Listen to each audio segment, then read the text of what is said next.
Hello everyone, once again welcome back to your own YouTube channel Sky Wings classes. दोस्तों, आज के इस session में हम लोग पढ़ने वाले हैं formation of constitution of India, making of constitution of India, यानी इंडिया का कॉन्स्टिट्यूशन कैसे बना। इस सेशन में हम लोग इस चीज़ को पढ़ने वाले हैं। इसको बहुत ही डिटेल में पढ़ेंगे हम लोग। आपका सारा कॉन्सेप्ट क्लियर हो जाएगा इस वीडियो में, आपको कोई भी कन्फ्यूजन नहीं रहेगा। पूरा बेसिक लेवल से इसको पढ़ेंगे। क्या है कैबिनेट मिशन प्लान, कैसे कॉन्स्टिट्यूएंट असेंबली को बनाया गया, जिसके द्वारा फिर कॉन्स्टिट्यूशन ऑफ इंडिया को बनाया गया। इस वीडियो में हम सारे कंसेप्ट को बेसिक लेवल से डिस्कस करेंगे। तो चलिए फ्रेंड्स, वीडियो को शुरू करते हैं विदाउट एनी डिले। फ्रेंड्स देखिए, how was the constitution of India made, यानी इंडिया का कॉन्स्टिट्यूशन कैसे बना था। तो देखिए, constitution of India was made by constituent assembly. Constituent assembly के द्वारा कॉन्स्टिट्यूशन ऑफ इंडिया को बनाया गया था।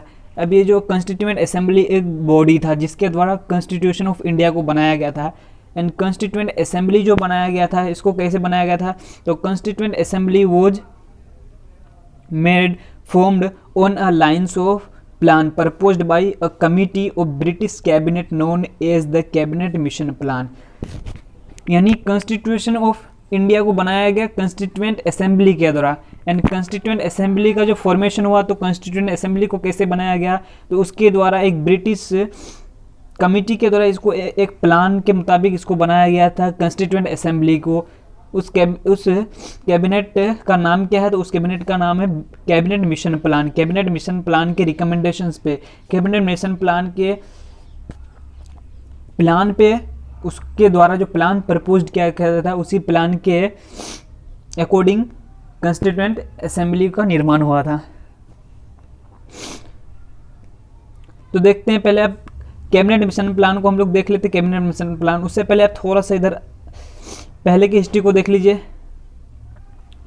देखिए, इंडियंस जब कॉन्स्टिट्यूएंट असेंबली जब कॉन्स्टिट्यूशन का डिमांड करने लगा, तो कॉन्स्टिट्यूशन को बनाने के लिए एक तो कोई बॉडी होना चाहिए। तो उसके लिए क्या है, कॉन्स्टिट्यूएंट असेंबली होना चाहिए कॉन्स्टिट्यूशन को बनाने के लिए। तो इस कॉन्सेप्ट को सबसे पहले किसके द्वारा प्रपोज किया गया था कि इंडिया के पास एक कॉन्स्टिट्यूएंट असेंबली होना चाहिए जिसके द्वारा कॉन्स्टिट्यूशन ऑफ इंडिया को फॉर्म किया जा सके। तो इस कॉन्सेप्ट को सबसे पहले प्रपोज किया था M.N. रॉय ने।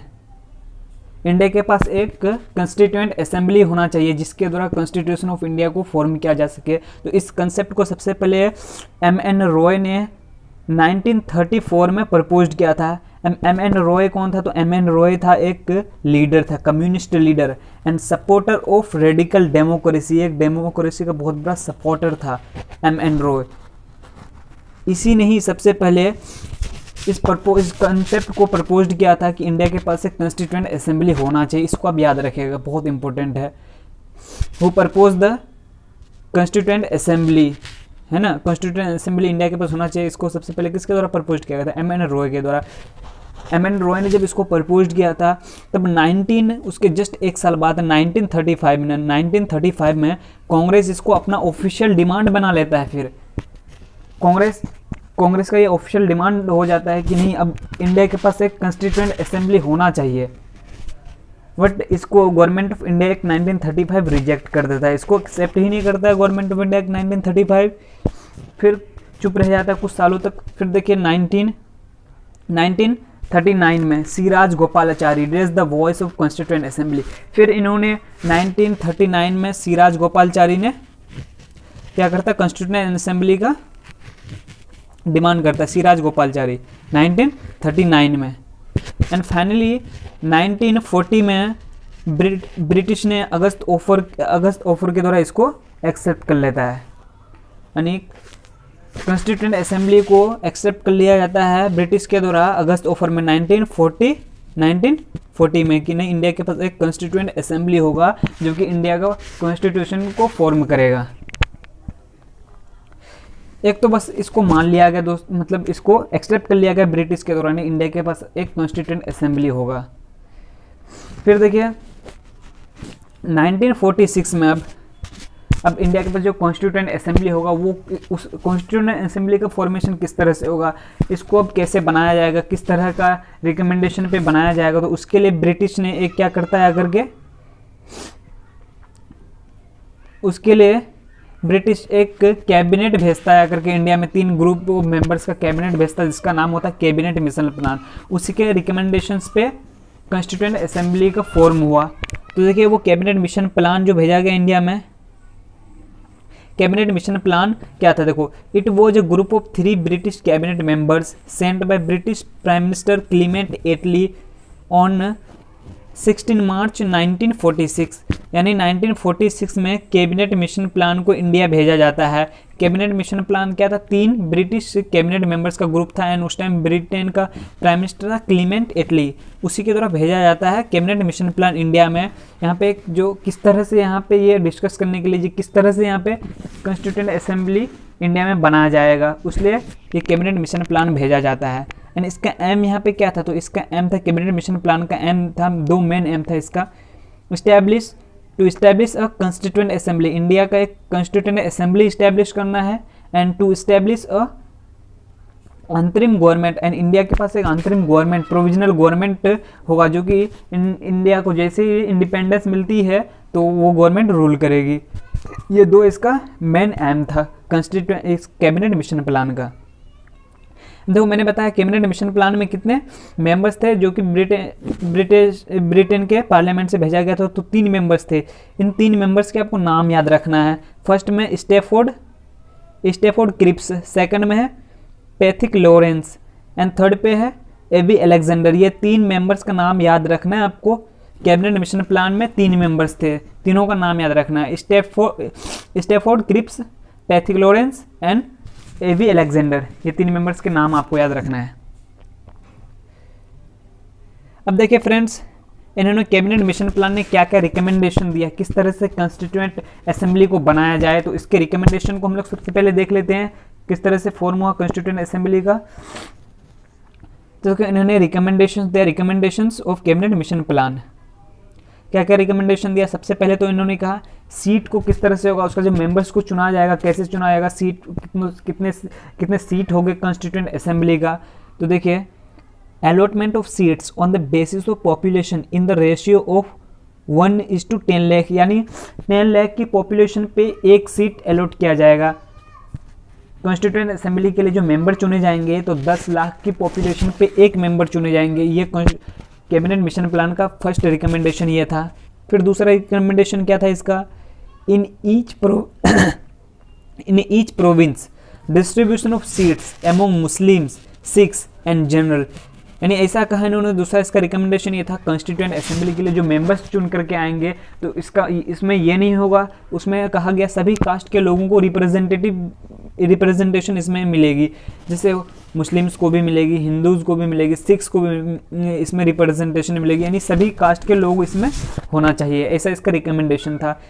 तीसरा इसका रिकमेंडेशन क्या था, तो members of provincial legislative assembly elected the members of constituent assembly by single transferable vote system with proportional method, यानी इसका जो कॉन्स्टिट्यूएंट असेंबली के जो मेंबर्स होंगे, पहले तो कह दिया जा करके 10 लाख की पॉपुलेशन पे 1 मेंबर होगा, बट इस मेंबर्स को चुना किसके द्वारा जाएगा, किसके द्वारा इलेक्ट किया जाएगा, तो उन्होंने ये रिकमेंडेशन दिया इस मेंबर्स को चुना जाएगा जो प्रोविंशियल लेजिस्लेटिव असेंबली का जो मेंबर है, इलेक्टेड जो मेंबर है प्रोविंशियल लेजिस्लेटिव का, मेंबर्स के द्वारा कॉन्स्टिट्यूएंट असेंबली के मेंबर्स को इलेक्ट किया जाएगा, ऐसा ये रिकमेंडेशन दिया।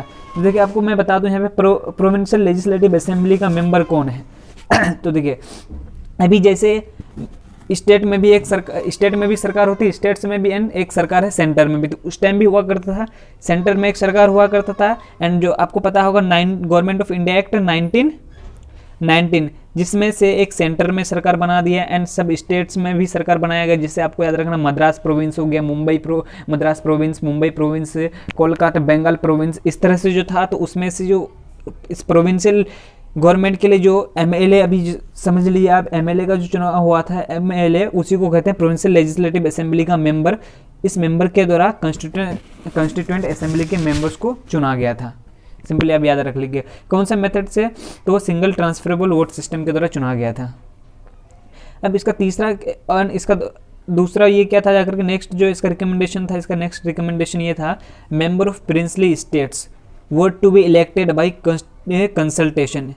ये तो हो गया जो प्रोविंशियल स्टेट था उसका जो मेंबर्स चुना जाएगा वो चुना जाएगा इलेक्टेड मेंबर्स के द्वारा। एंड प्रिंसली स्टेट जो था, आपको पता होगा प्रिंसली स्टेट्स क्या है।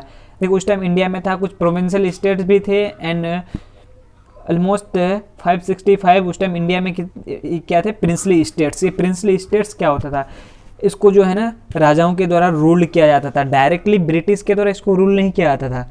बस किसी राजा के अंदर दे दिया जाता था, किसी किंग्स के अंदर, एंड उस किंग्स से बस ब्रिटिश टैक्स ले लेते थे, बस इतना ही करते थे। रूल डायरेक्टली प्रिंसली स्टेट में अंग्रेजों का नहीं हुआ करता था, बस उसको टैक्स लेना होता था। वैसे स्टेट को प्रिंसली स्टेट कहा जाता है। तो प्रिंसली स्टेट्स जो रिप्रेजेंटेशन जो मिलेगा कॉन्स्टिट्यूएंट असेंबली के लिए, तो उसको कैसे चुना जाएगा, तो उसको कंसल्टेशन के द्वारा आपस में विचार करके उसको चुन लिया जाएगा। ऐसा इसका प्रोविजन था। किसका प्रोविजन था ये चीज़ सारा रिकमेंडेशन था कैबिनेट मिशन प्लान का। कैबिनेट मिशन प्लान ही ऐसा सब कुछ कह रहा था। इस तरह से कॉन्स्टिट्यूएंट असेंबली के मेंबर का चुनाव होगा, इस तरह से सीटों का डिमार्केशन होगा। ये बताया डिमार्केशन सीटों का on the basis of population हुआ ना। 10 लाख की पॉपुलेशन पे एक सीट को अलॉट किया गया। अब देखिए ये आपको मालूम चल गया कैबिनेट मिशन प्लान क्या है, उसने क्या क्या रिकमेंडेशन दिया कैबिनेट कॉन्स्टिट्यूएंट असेंबली को बनाने के लिए, ये आप पूरी तरह से समझ गए हैं। चलिए देखते हैं, पहले अब देखते हैं कॉन्स्टिट्यूएंट असेंबली बन गया। अब देखो कॉन्स्टिट्यूएंट असेंबली में कितने मेंबर्स हुए सबको, इसको अब डिटेल में देखते हैं। कंपोजिशन ऑफ कॉन्स्टिट्यूएंट असेंबली में कितने मेंबर थे, टोटल 389 मेंबर्स थे। कॉन्स्टिट्यूएंट असेंबली जो बनाया गया उसमें कितने मेंबर्स थे, तो 389 मेंबर्स थे। एंड ब्रिटिश प्रोविंस यानी प्रोविंशियल स्टेट से कितने मेंबर रहे, तो प्रोविंशियल स्टेट से 292 मेंबर्स। यानी ब्रिटिश स्टेट जिस स्टेट्स में ब्रिटिश के द्वारा डायरेक्ट रूल किया जाता है, जैसे मुंबई है, मद्रास है, कोलकाता है, ऐसे प्रोविंस में जो है ना कितने उससे चुना गया मेंबर्स, 292 मेंबर्स चुना गया। यानी प्रिंसली स्टेट्स जिसे मैंने आपको बताया लगभग 565 प्रिंसली स्टेट था, उसमें से कितने मेंबर्स को चुना गया, उनमें से चुना गया 93 मेंबर्स को चुना गया। एंड एक दूसरा ये था चीफ कमिश्नर प्रोविंस। ये 4 चीफ कमिश्नर प्रोविंस था, कौन कौन सा था, एक था दिल्ली, एक अजमेर, एक कूर्ग एंड एक ब्रिटिश बलूचिस्तान। ये 4 जो था इसको कहते थे chief commissioner province. Chief commissioner province से 4 मेंबर्स को चुना गया। ये चीफ कमिश्नर प्रोविंस आपको पता होगा कौन कौन सा, मैंने बताया अजमेर, दिल्ली, कूर्ग एंड ब्रिटिश बलूचिस्तान, इसको कहते थे चीफ कमिश्नर प्रोविंस। एंड इससे भी 4 मेंबर्स को चुना गया कॉन्स्टिट्यूएंट असेंबली के लिए। तो टोटल कितना कॉन्स्टिट्यूएंट असेंबली के लिए मेंबर हो गया, 389 मेंबर। ये आपको याद रखना, ये ना पार्टीशन से पहले का है, पार्टीशन के बाद फिर इसका स्ट्रक्चर बदल जाता है। After partition remained only 299 seats. यानी पार्टीशन के बाद कॉन्स्टिट्यूएंट असेंबली में कितने मेंबर्स बचते हैं, तो ओनली एंड ओनली 299 यानी 299 मेंबर्स बचते हैं, बाकी सब पाकिस्तान में चले जाते हैं। ये पार्टीशन के पहले और पाकिस्तान के पार्टीशन के बाद का आपको स्ट्रक्चर याद रखना है। जब बना था कॉन्स्टिट्यूएंट असेंबली 389 मेंबर्स थे, एंड जब पार्टीशन हो गया इंडिया का तो कितने मेंबर्स बच गए, तो उस टाइम बचे 299 मेंबर्स बच गए। ये आपको स्ट्रक्चर याद रखना है। एंड देखिए कौन से पार्टी को, इसमें भी पार्टी बेसिस पे ही वोट इलेक्शन लड़ा गया था। तो देखिए कांग्रेस को कितने सीट्स मिले थे, तो कांग्रेस को 208 सीट्स एंड मुस्लिम लीग को सिर्फ और सिर्फ 73 सीट्स मिला था कॉन्स्टिट्यूएंट असेंबली में। अब देखिए कॉन्स्टिट्यूएंट असेंबली से रिलेटेड टाइमलाइन को हम लोग डिस्कस कर लेते हैं, फिर आपको सारा इसका डिटेल समझ में आ जाएगा। देखिए टाइमलाइन को हम लोग डिस्कस करते हैं। 6 दिसंबर 1946 में कॉन्स्टिट्यूएंट असेंबली बनकर तैयार हो गया। कॉन्स्टिट्यूएंट असेंबली कब बनकर तैयार हो गया, कॉन्स्टिट्यूएंट असेंबली बनकर तैयार हो गया 6 दिसंबर 1946 को ये बनकर तैयार हो गया। अब देखो 9 दिसंबर 1946 यानी 9 दिसंबर 1946 को the assembly first met and JB Kripalani was the first person to address the meeting. 6 दिसंबर 1946 को कॉन्स्टिट्यूएंट असेंबली बनकर तैयार हो गया एंड इसकी पहली जो मीटिंग हुई वो पहली मीटिंग कब हुई, तो 9 दिसंबर 1946 को इसकी पहली मीटिंग हुई। कॉन्स्टिट्यूएंट असेंबली की पहली मीटिंग आपको याद रखना, फर्स्ट कॉन्स्टिट्यूएंट असेंबली कब मिला, कब इसकी पहली मीटिंग हुई, तो 9 दिसंबर 1946 को कॉन्स्टिट्यूएंट असेंबली की पहली मीटिंग होती है। एंड इस मीटिंग को जो एड्रेस करने वाला जो फर्स्ट पर्सन था वो कौन था, आपको याद रखना, जेबी कृपलानी। कॉन्स्टिट्यूएंट असेंबली के मीटिंग को सबसे पहले जो एड्रेस क्या संबोधित किया, उस व्यक्ति का नाम क्या है, तो उस पर्सन का नाम का जेबी कृपलानी। एंड इसका जो सचिनानंद सिन्हा वो टेम्पोररी चेयरमैन, कॉन्स्टिट्यूएंट असेंबली का टेम्पोररी चेयरमैन कौन था, सचिनानंद सिन्हा, ये भी बिहार से बिलोंग करते थे। सचिनानंद सिन्हा कॉन्स्टिट्यूएंट असेंबली का टेम्पोररी चेयरमैन था। फिर बाद में तो permanent chairman doctor Rajendra Prasad को इलेक्ट किया था। बट आपको याद रखना है टेम्पोररी चेयरमैन कौन था, डॉक्टर सचिनानंद सिन्हा, ये भी बिहार से ही बिलोंग करते थे। देखिए नेक्स्ट क्या है, नेक्स्ट आपका 11 दिसंबर 1946, 11 दिसंबर 1946 को क्या हुआ, doctor Rajendra Prasad elected as the president. Temporary chairman कौन था, सचिनानंद सिन्हा, एंड डॉक्टर राजेंद्र प्रसाद को परमानेंट प्रेसिडेंट चुना था कब, 11 दिसंबर 1946 को, यानी फर्स्ट मीटिंग के जस्ट 2 दिन बाद चुना जाता है डॉक्टर राजेंद्र प्रसाद को president of constituent assembly. And SC Mukherjee आपको याद रखना vice president, president doctor Rajendra Prasad and vice president किसको इलेक्ट किया था, एससी मुखर्जी को। कब इलेक्ट किया था, 11 दिसंबर 1946 को। आपको डेट भी याद रखनी है, पूछता है बार बार एग्जाम में। अब देखिए 13 दिसंबर 1946 Jawaharlal Nehru moved objective resolution. Jawaharlal Nehru का जो ऑब्जेक्टिव रेजोल्यूशन था वो कॉन्स्टिट्यूएंट असेंबली में कब डिस्प्ले किया गया, तो जवाहरलाल नेहरू का ऑब्जेक्टिव रेजोल्यूशन को कॉन्स्टिट्यूएंट असेंबली में डिस्प्ले किया गया था, लाया गया था 13 दिसंबर 1946 को। ये आपको डेडलाइंस याद रखने हैं।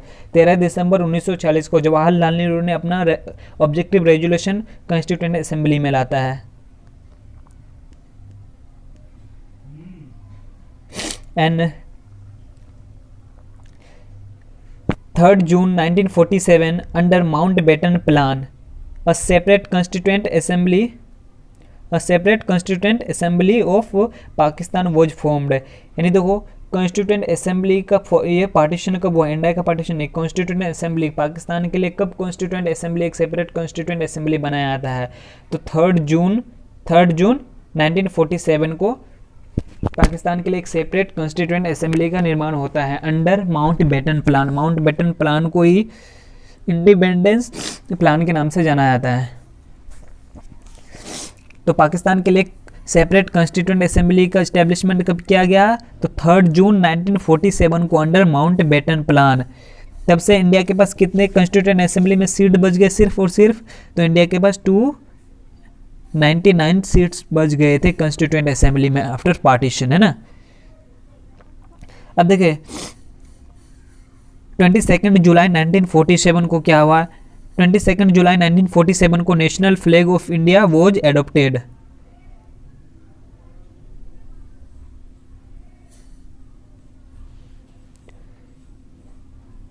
जुलाई यानी 22 जुलाई 1947 को नेशनल फ्लैग ऑफ इंडिया को एडोप्ट किया गया था। कब एडोप्ट किया गया था नेशनल फ्लैग ऑफ इंडिया को, तो 22 जुलाई 1947 को। इंपॉर्टेंट है, आपको याद रखना है। And national flag of India का डिजाइनर कौन है, इसका डिजाइनर का नाम है पिंगाली वेंकैया।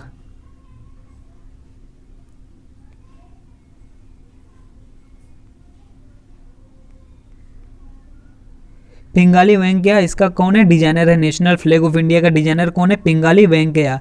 एंड इसको कब कॉन्स्टिट्यूएंट असेंबली के द्वारा नेशनल फ्लैग ऑफ इंडिया को एडॉप्ट किया गया था, याद रखना आपको 22 जुलाई 1947 को एडॉप्ट किया गया था। एंड देखिए 14 अगस्त 1947 को क्या हुआ, made as a sovereign body and successor to the British parliament's authority in India. India में जो है ब्रिटिश पार्लियामेंट के द्वारा रूल किया आता था, तो उस ब्रिटिश पार्लियामेंट अथॉरिटी को अब क्या कर लिया, एक सोवरेन बॉडी ने उसको सक्सीड कर लिया है 1947 में। यानी 1947 में ब्रिटिश पार्लियामेंट का एंड हो जाता है। अब देखिए 26 नवंबर 1949 को यानी 26 नवंबर 1949 को क्या हुआ, कॉन्स्टिट्यूशन वॉज एडोप्टेड, यानी कॉन्स्टिट्यूशन तो बनकर तैयार हो गया, अब इसको एडोप्ट किया गया कॉन्स्टिट्यूएंट असेंबली के द्वारा जो है। कब एडोप्ट किया गया, तो 26 नवंबर 1949 को एडोप्ट कर लिया गया।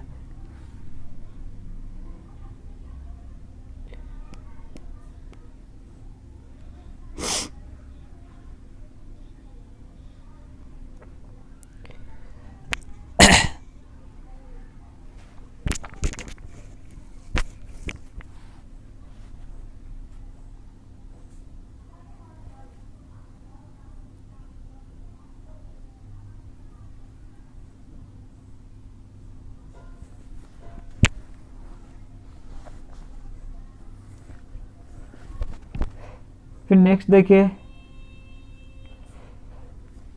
24 जनवरी 1950, 24 जनवरी 1950 को constitution was signed by 284 members with 395 articles, 8 schedules and 20 parts. देखो इसको एडॉप्ट कब किया गया, कॉन्स्टिट्यूशन ऑफ इंडिया को कॉन्स्टिट्यूएंट असेंबली के द्वारा एडॉप्ट किया गया 26 नवंबर 1949 को। एंड कॉन्स्टिट्यूशन ऑफ इंडिया को साइन कब किया गया था, कॉन्स्टिट्यूशन को साइन किया गया था 24 जनवरी 1950 को।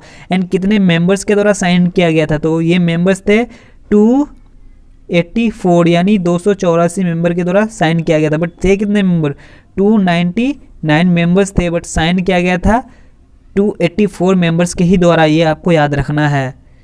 एंड जब साइन किया गया था कॉन्स्टिट्यूएंट असेंबली को, सॉरी ये कॉन्स्टिट्यूशन ऑफ इंडिया को, ओरिजिनली उसमें कितने आर्टिकल्स थे, 395 आर्टिकल्स थे, 8 शेड्यूल्स एंड यानी 22 पार्ट्स भी था। कितना था, 395 आर्टिकल्स, 8 शेड्यूल्स एंड 22 पार्ट्स थे जब इसको साइन किया गया था कॉन्स्टिट्यूशन ऑफ इंडिया को। It was also the last meeting, and जो है ना कॉन्स्टिट्यूएंट असेंबली का लास्ट मीटिंग कब है, लास्ट मीटिंग आपका हो गया 26 जनवरी 1950 को ही लास्ट मीटिंग होता है। एंड फर्स्ट मीटिंग आपको मैंने बताया, फर्स्ट मीटिंग कब है कॉन्स्टिट्यूएंट असेंबली का, तो वो है 9 दिसंबर 1946 को। एंड लास्ट मीटिंग कब है, 24 जनवरी 1950 को। ये दोनों आपको याद रखना बहुत इंपॉर्टेंट है। अब देखो 24 जनवरी 1950 को क्या हुआ था, तो national anthem and national song of India को, यानी राष्ट्रीय गीत एंड राष्ट्रीय गान को, दोनों को एडॉप्ट किया गया था। कब किया गया था एडॉप्ट, 24 जनवरी 1950 को ही राष्ट्रीय गीत एंड राष्ट्रगान दोनों को एडॉप्ट किया गया था।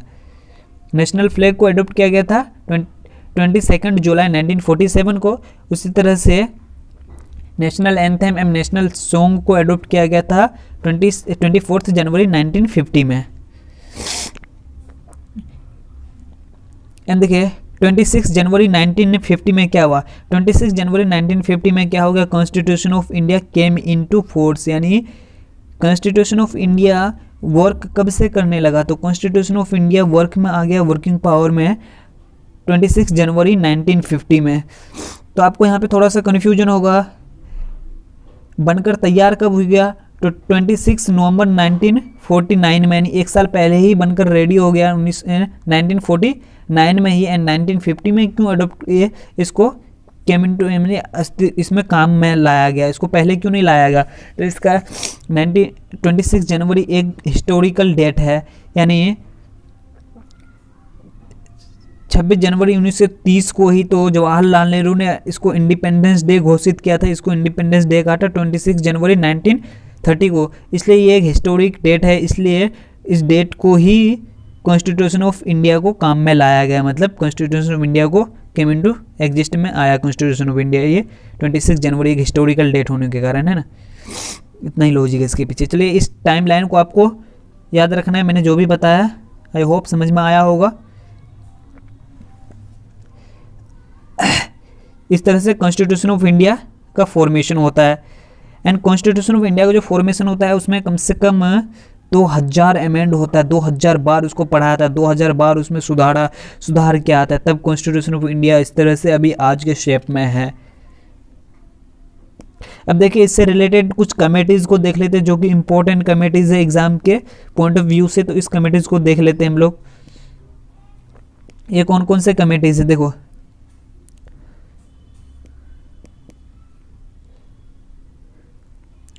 कमिटीज़ कौन कौन से कमिटीज़ हैं, the constituent assembly adopted total 22 committees, यानी कॉन्स्टिट्यूएंट असेंबली के कितने कमेटीज थे, तो वो कितने कमेटीज थे, 22 कमेटीज थे, to deal with the different task of making of constitution, यानी कॉन्स्टिट्यूशन का जो ना फॉर्मेशन के लिए अलग अलग टास्क को डील करने के लिए 22 यानी 22 कमिटीज़ को फॉर्म किया गया था कॉन्स्टिट्यूएंट असेंबली के द्वारा, 22 कमेटी का निर्माण किया गया था।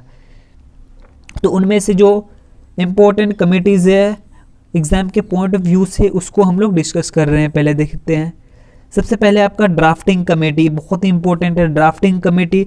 तो ड्राफ्टिंग कमेटी का चेयरमैन कौन था, ड्राफ्टिंग कमेटी का चेयरमैन था BR अम्बेडकर। ड्राफ्टिंग कमेटी यानी कॉन्स्टिट्यूशन को लिखने का जो काम था उसको कहते हैं ड्राफ्टिंग कमेटी, उसका ड्राफ्ट करने का काम जो था। तो ड्राफ्टिंग कमेटी का चेयरमैन कौन था, ड्राफ्टिंग कमेटी का चेयरमैन था doctor BR Ambedkar.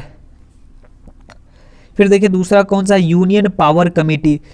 Union power committee का चेयरमैन कौन था, तो यूनियन पावर कमेटी का चेयरमैन था जवाहरलाल नेहरू। फिर यूनियन कॉन्स्टिट्यूशन कमेटी का चेयरमैन वो भी था Jawaharlal Nehru.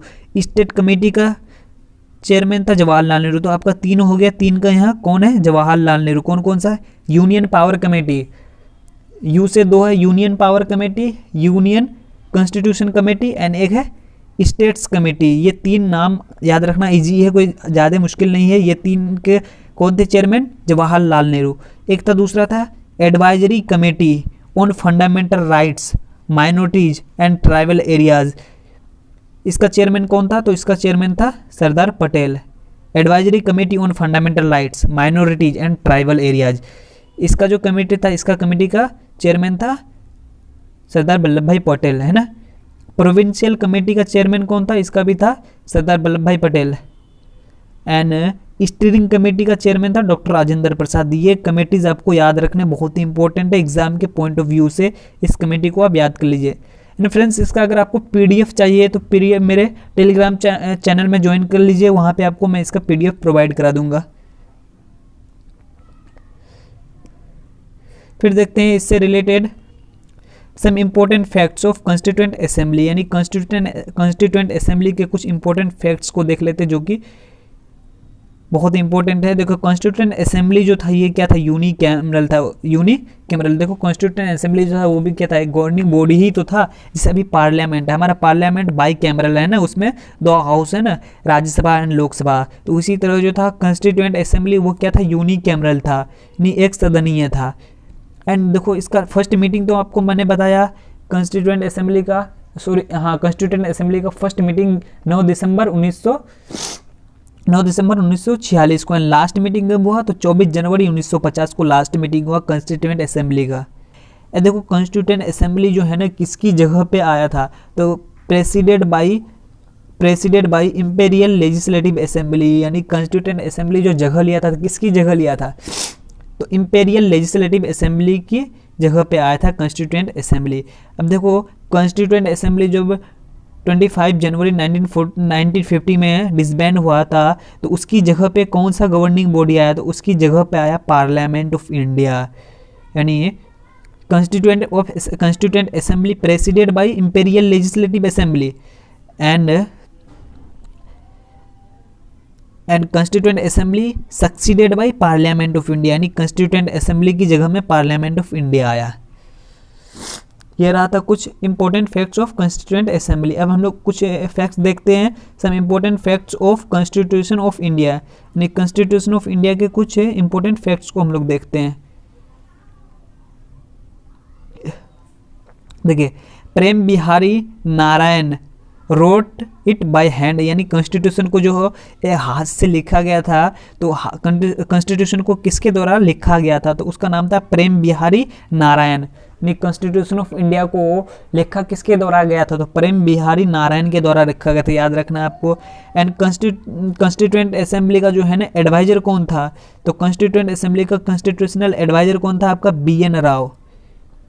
BN Rau was the constitutional adviser to the constituent assembly. देखिए, BR Ambedkar the chief architect of Indian constitution, यानी इंडियन कॉन्स्टिट्यूशन का फादर कौन कहा जाता है, किसको कहा था, वो BR अम्बेडकर। इंडियन कॉन्स्टिट्यूशन का चीफ आर्किटेक्चर किसको कहा था, वो भी कहा था BR अम्बेडकर को ही कहा जाता है। Total 11 sessions covering a total of 160 days, यानी कॉन्स्टिट्यूएंट असेंबली जो था कितने सेशन में कॉन्स्टिट्यूशन ऑफ इंडिया को बनाया था, तो वो उसका टोटल कितने सेशंस थे, तो 11 सेशन थे, यानी 11 सेशन था, कितने दिनों का, यानी 160 दिनों का। देखो इस पर उस टाइम कितने पैसे खर्च हुए थे कॉन्स्टिट्यूशन ऑफ इंडिया को बनाने के लिए, तो इसका 6.4 मिलियन रुपीज़ खर्च आया था, यानी 64 लाख रुपए का खर्च पड़ा था कॉन्स्टिट्यूशन ऑफ इंडिया को बनाने के लिए। उस टाइम का ये पैसे बहुत ज़्यादा है उस टाइम के हिसाब से। ये दूसरा क्या है, making of constitution, total time कितना लगा कॉन्स्टिट्यूशन ऑफ इंडिया को बनाने में, तो कॉन्स्टिट्यूशन ऑफ इंडिया को बनाने में टोटल टाइम लगा 2 साल 11 महीने और 18 दिन। ये कॉन्स्टिट्यूशन ऑफ इंडिया को बनाते टाइम लगे कितने, 2 years 11 months and 18 days, almost 3 साल लग गए कॉन्स्टिट्यूशन ऑफ इंडिया को बनाने में। बहुत ही लॉन्ग पीरियड है, इसलिए तो बना इंडिया का एक बहुत, सब देशों के कंपेयर में सबसे वाइडर इंडिया का ही कॉन्स्टिट्यूशन है।